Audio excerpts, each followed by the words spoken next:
Bring me that woman. Adrian Moretti's order cut through the marble penthouse like a blade. 3 hours after a plus-size night shift medical assistant had wrapped a strip of white gauze around his bleeding wrist and walked out believing she would never see him again. The most feared mafia boss in Lower Manhattan sat beneath a black crystal chandelier with blood drying under his cuff, 2 armed bodyguards behind him, and one question cold enough to make every man in the room stop breathing. Why had Clara Whitaker looked at his wound like it was lying?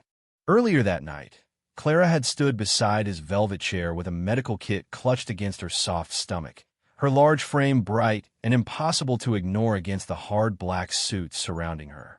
The private clinic had sent her through the service elevator because men like Adrian Moretti did not bleed in hospitals. They bled in marble rooms, beside crystal decanters, under the eyes of men paid to kill anyone who asked questions. Clara did not ask questions.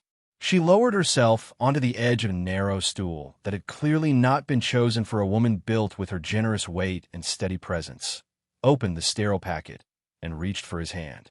"Careful," Matteo Vale muttered behind her. "That's not a diner counter you're leaning over."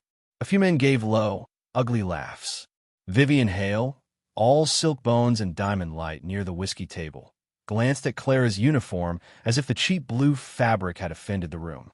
"Just patch him up and don't drip anything on the marble," she said. Clara's cheeks warmed, but her hands did not shake. She had spent years learning that wealthy people could need your labor and still look through your face.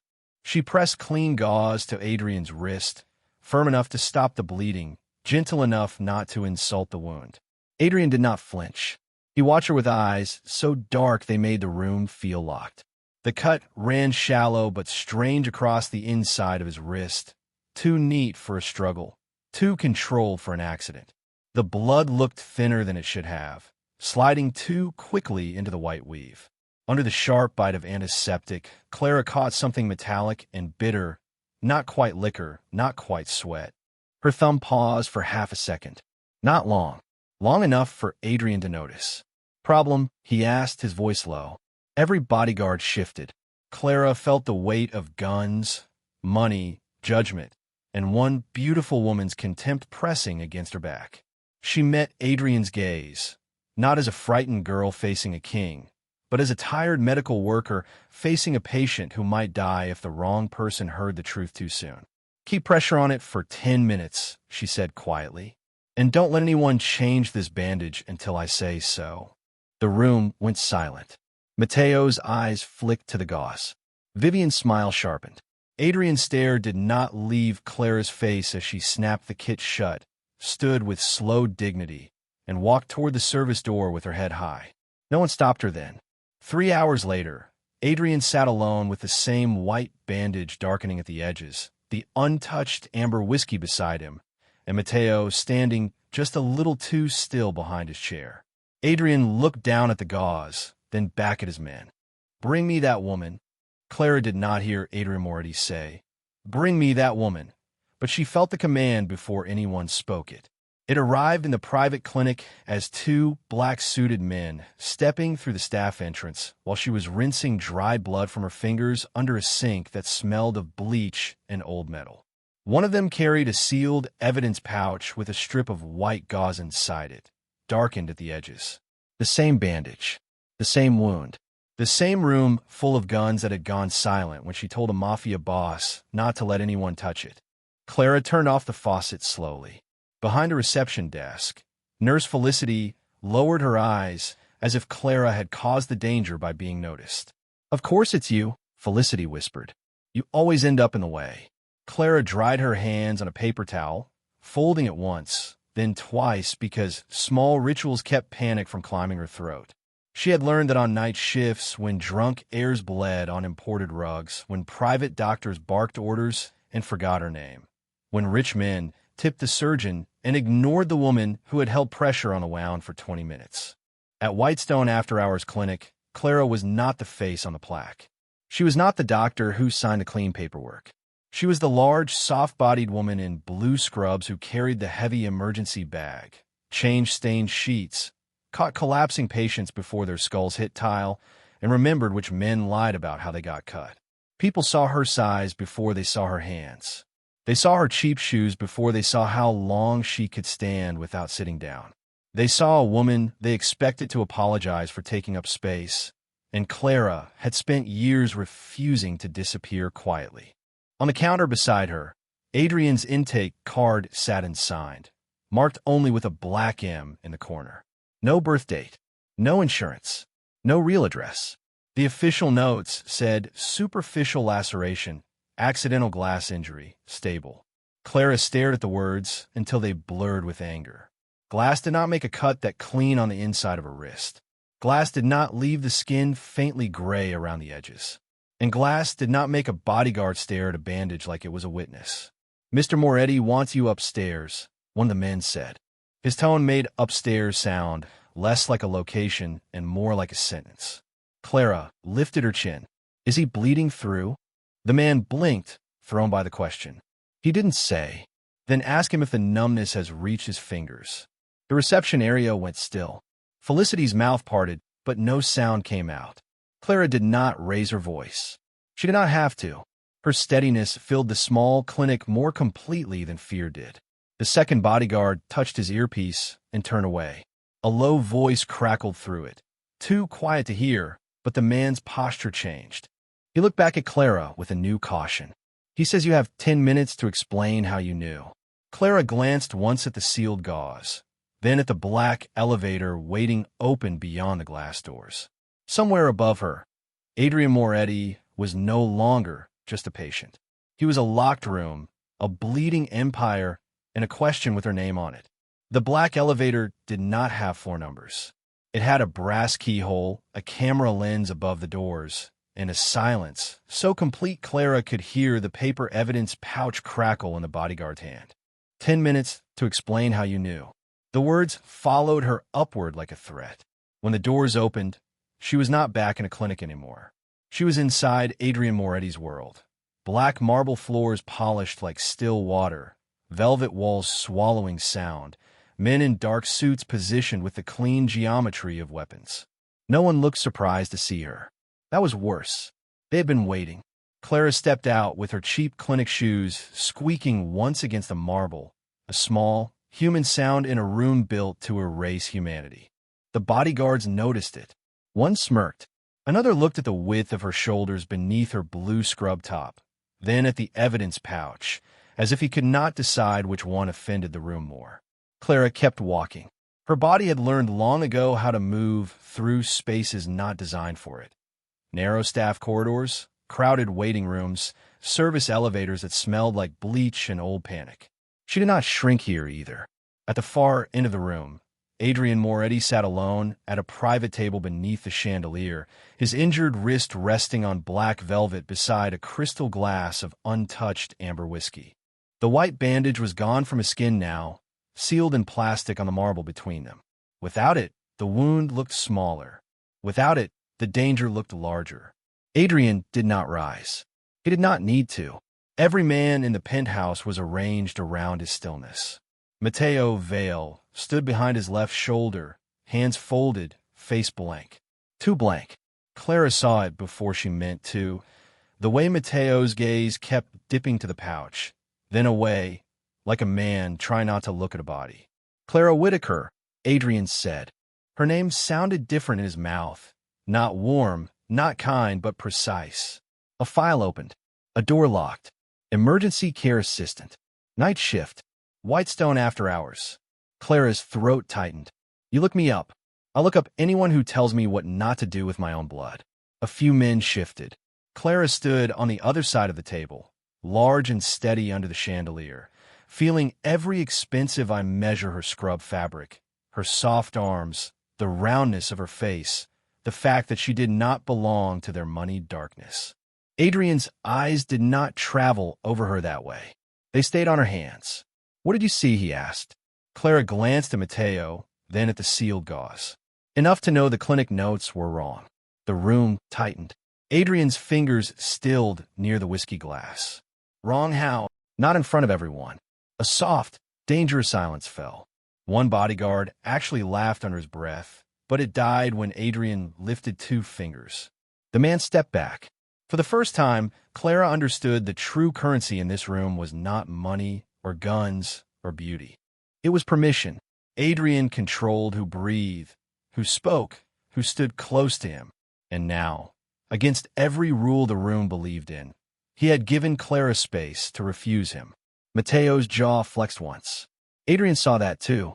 Before he could answer, the double doors opened with a whisper of polished brass.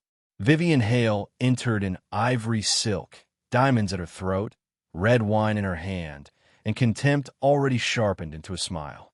Her gaze slid to Clara, then to the sealed white bandage on the marble. "Adrian," she said lightly, "please tell me you didn't drag the clinic girl back, because she wants attention." "Attention?"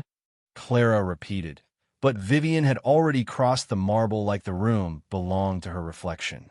The ivory silk of her dress whispered around her ankles, and the red wine in her glass caught the chandelier light like fresh blood. She stopped beside the sealed white bandage on the table, close enough that one careless tilt of her wrist could stain the only thing Clara knew Adrian should not lose. "Look at her," Vivian said softly, making sure every guard heard.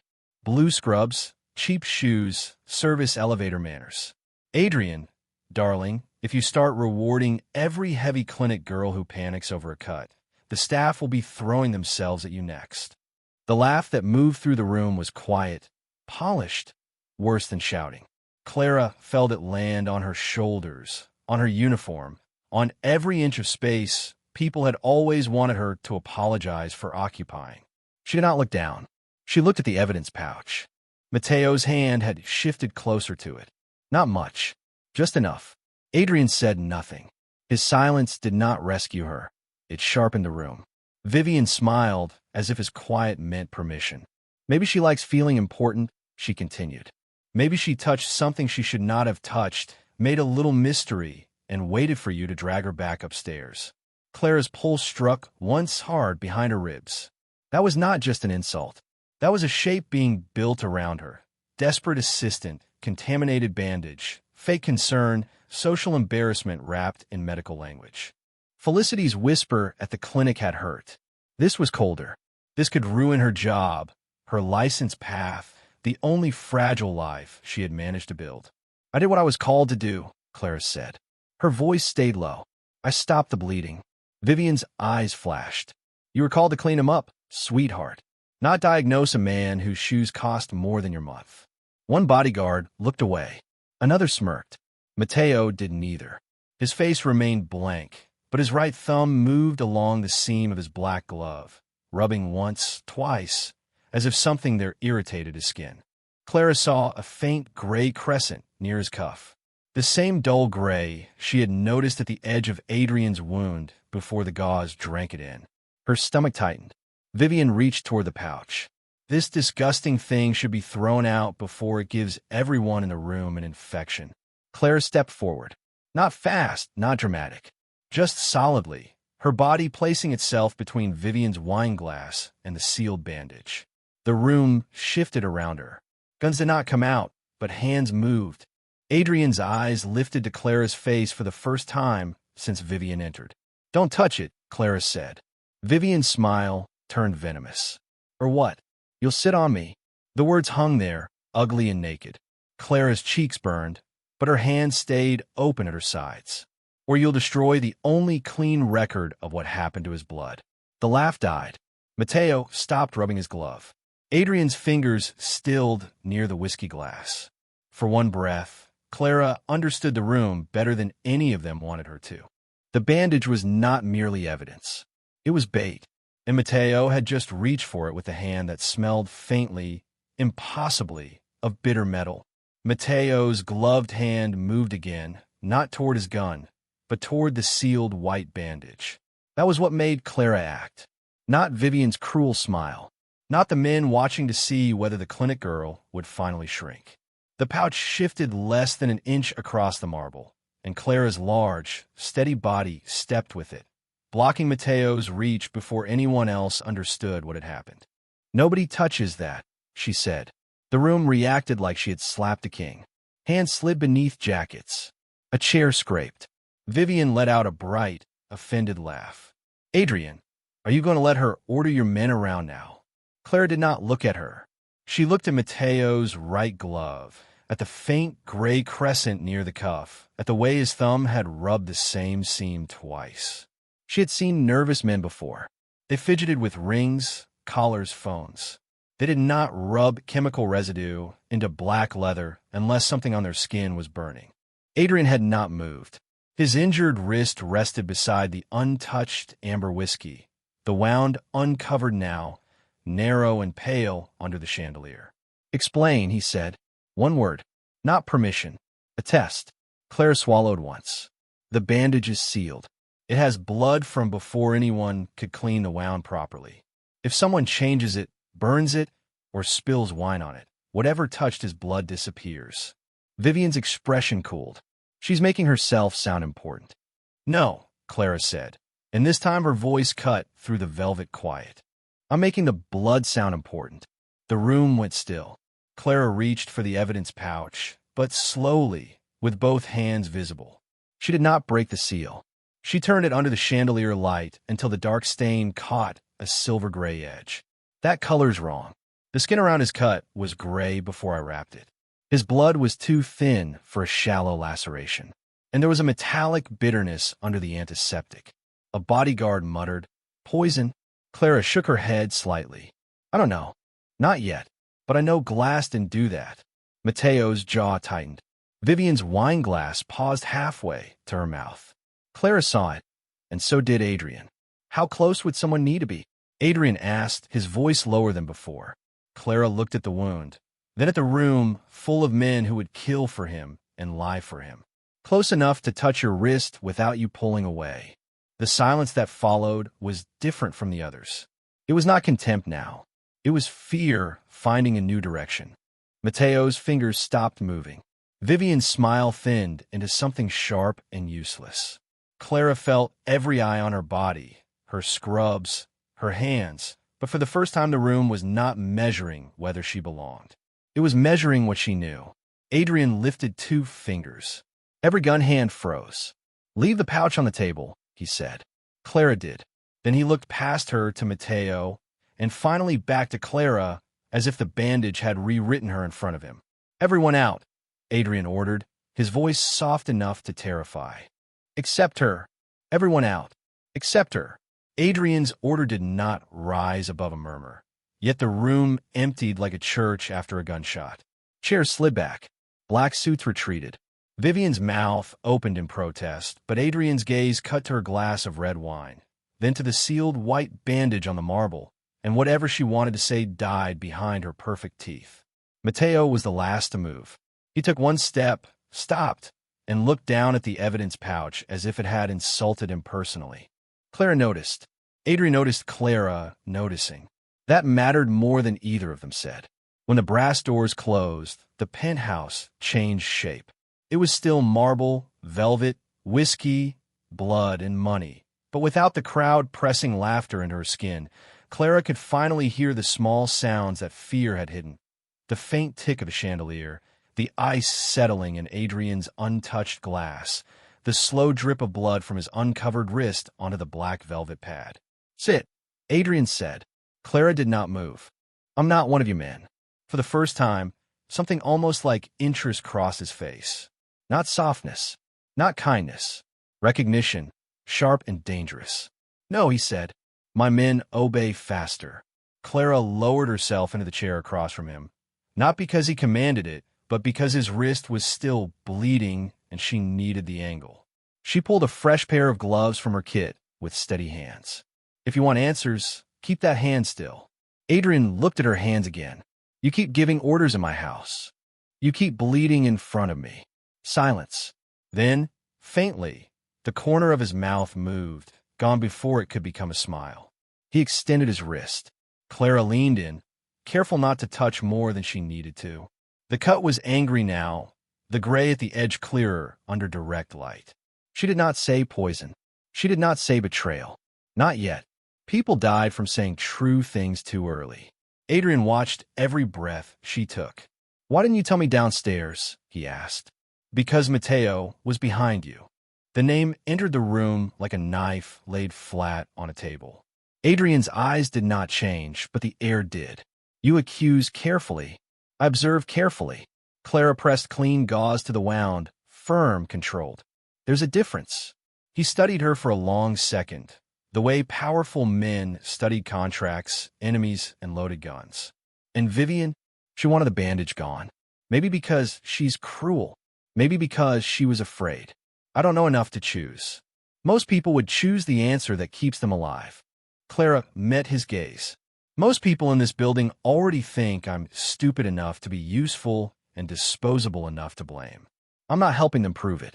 The words hung between them, quieter than anger and heavier than pleading. Adrian looked down at the white gauze under her palm, then at the sealed pouch beside the whiskey. For the first time, he seemed to understand that she had not saved his life by being brave. She had done it by being precise. He lifted his uninjured hand and pressed a button beneath the table. Outside the room, metal clicked. "No one comes in without my voice," he said. Clara's pulse jumped. "And do I leave with my own?" Adrian's gaze returned to her face. "When it is safe, yes." That was not comfort. It was a bargain. Clara could live with bargains. Then his phone lit against the marble, one silent message flashing from the security floor below. Adrian read it once, and the temperature in his eyes dropped to winter. "Mateo just requested access to the medical waste incinerator," he said. "Tell me, Clara Whitaker, how fast can a bandage disappear? How fast can a bandage disappear?" Adrian asked, and Clara understood the answer before anyone said it. Fast enough for a disloyal man to wash his hands, burn the gauze, and leave her standing in a penthouse full of killers with nothing but her word. She looked at the sealed pouch beside the untouched whiskey, then at the blood still darkening the fresh gauze beneath her palm. "Not if it leaves this room with me," she said. Adrian's eyes narrowed. "You think I should trust you with evidence against my own house?" Clara held his wrist steady, her gloved fingers firm around the pulse beating under his skin. "No, I think you should trust the person who wanted it burned even less." For a long second, the only sound was the chandelier ticking above them. Then Adrian reached past her and pressed another hidden switch beneath the marble table. The wall behind the velvet shelves opened without a sound, revealing a narrow corridor lit in cold blue security light. "This way." Clara did not move. "I asked you if I leave with my own." Adrian looked back at her. No smile now, no almost softness, just the dangerous patience of a man used to fear making decisions easier. "You leave alive if you stay where Mateo cannot reach you." "That isn't the same thing." His gaze dropped to her hand, still holding pressure on his wound. "No," he said. "It is the only thing I can guarantee in the next 10 minutes. Clara hated that the answer was honest. She hated more that it was probably true. She removed her hand slowly, checked the bleeding, then picked up the sealed pouch with both hands visible. "I keep this in sight," she said. "No one takes my phone. No one touches me. And if you want me to help you, you stop talking about me like a package you ordered upstairs." Adrian studied her, as if the boundaries themselves were another kind of weapon. Then he gave a single nod. Agreed. The word should not have made the room feel smaller, but it did. Clara followed him into the hidden corridor, aware of his height, his black shirt, the blood at his cuff, the heat of his body close enough to remind her that he was wounded and lethal at the same time. Behind them, the marble walls sealed shut, cutting off the penthouse, the laughter, Vivian's perfume, Mateo's blank stare. In the security room beyond, monitors glowed over black desks. Camera feeds showed elevators, service halls, the clinic entrance, the waist level. Adrian stood beside her, close but not touching. "Tell me what to preserve." Clara pointed to the feed marked medical disposal. "Door logs. Camera backup. Anyone accessing that floor in the last hour. And the footage from the first time I wrapped your wrist." Adrian's fingers moved once over the console, and men somewhere obeyed. Clara watched the screens, her soft body held still by discipline, not fear. On one monitor, Mateo stood outside the incinerator room with Vivian beside him, her ivory silk bright as a lie against the concrete. Vivian leaned close to his ear, and Mateo looked directly up at the security camera before the feed cut to black. The security feed cut to black, and Adrian moved like a weapon coming unsheathed. Clara caught his sleeve before he could leave the console. Not hard, just enough to make him look down at her hand on the blood-dark cuff. "Don't chase him." His eyes snapped to hers, cold enough to kill lesser courage. "He is destroying evidence." "He wants you moving," Clara said. "Your fingers." Adrian looked at his injured hand. The tips had gone pale beneath the chandelier glow leaking from the corridor, the skin around the wound grayer than it had been minutes ago. Clara's stomach dropped, but her voice did not. "Sit down." One of Adrian's brows lifted. "You just told me not to chase a traitor in my own house. I'm telling you the traitor knew you would." She grabbed the fresh gauze, folded it thick, and pressed it high against the inside of his wrist, above the cut. "Whatever touched your blood is still acting. If you run, your pulse does his work for him." For the first time all night, Adrian obeyed without making it look like obedience. He sat in the black leather chair beside the monitors, jaw tight, breathing measured. Clara kept one hand on his wrist and reached with the other for the sealed evidence pouch. She set it flat under the security camera mounted in the corner of the room, then pulled her phone from her scrub pocket and began recording the pouch, the seal number, the dead monitor, and Adrian's pale fingers in one continuous shot. Adrian watched her. "You're making your own record. Because his people control yours." The emergency lights flickered once. On the console, a red warning blinked. Disposal floor override. Then another. Camera archive purge in progress. Vivian's voice crackled over the room speaker, sweet and breathless. "Adrian, she's panicking. The clinic girl is fabricating evidence to cover what she did to you." Clara did not answer the speaker. She tightened the pressure wrap with steady, deliberate force. Her large body planted between Adrian and the hidden corridor, not as a shield made of softness, but as a wall of discipline built from every night she had held bleeding men together while more important people shouted around her. "Open the system log," she said. Adrian's gaze stayed on her face. "Which one?" "Door access.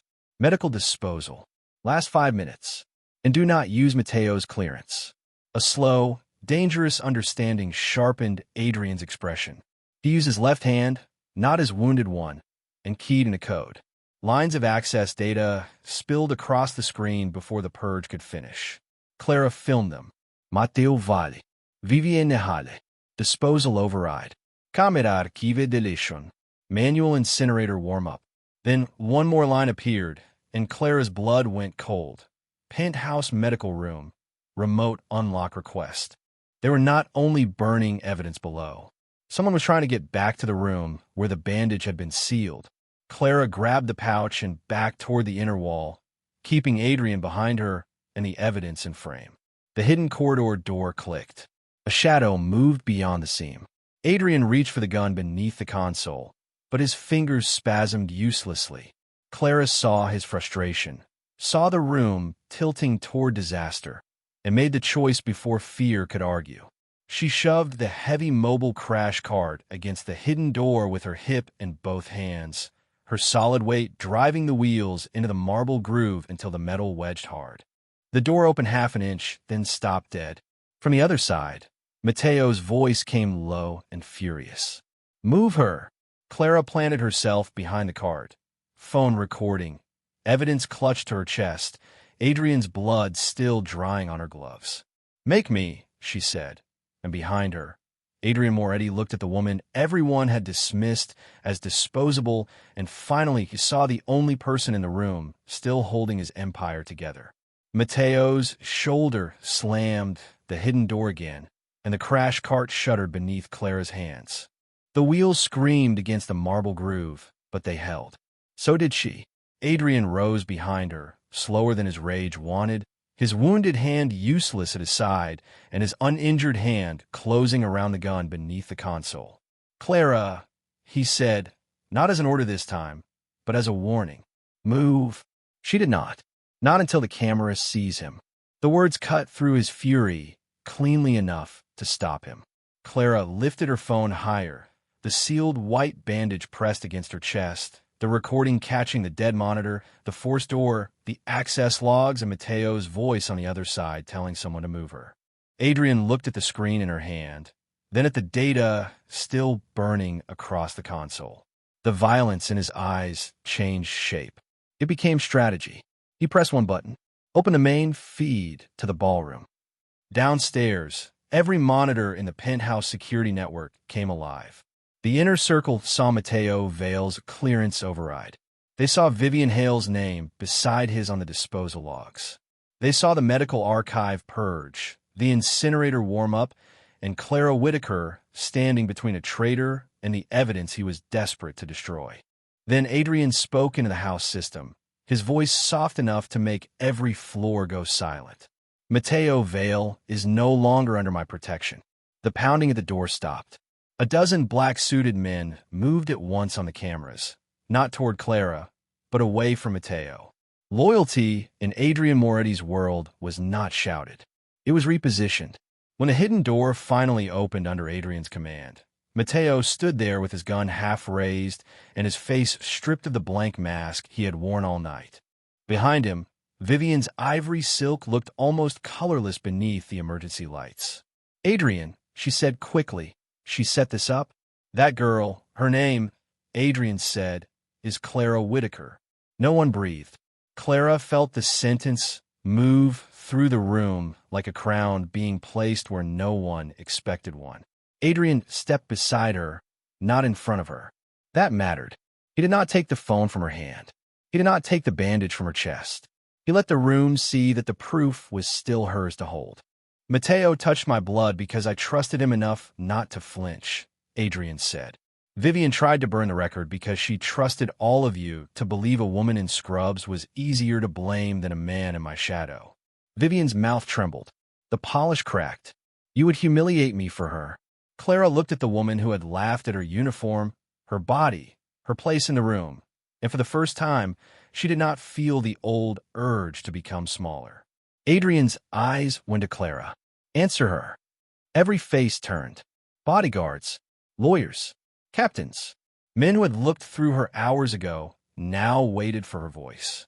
Clara set the sealed bandage on the marble table, where Adrian's untouched whiskey still glowed amber beside it.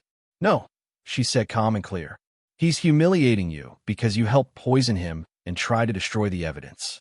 I'm just the woman you thought was too beneath you to notice." The silence that followed was not empty.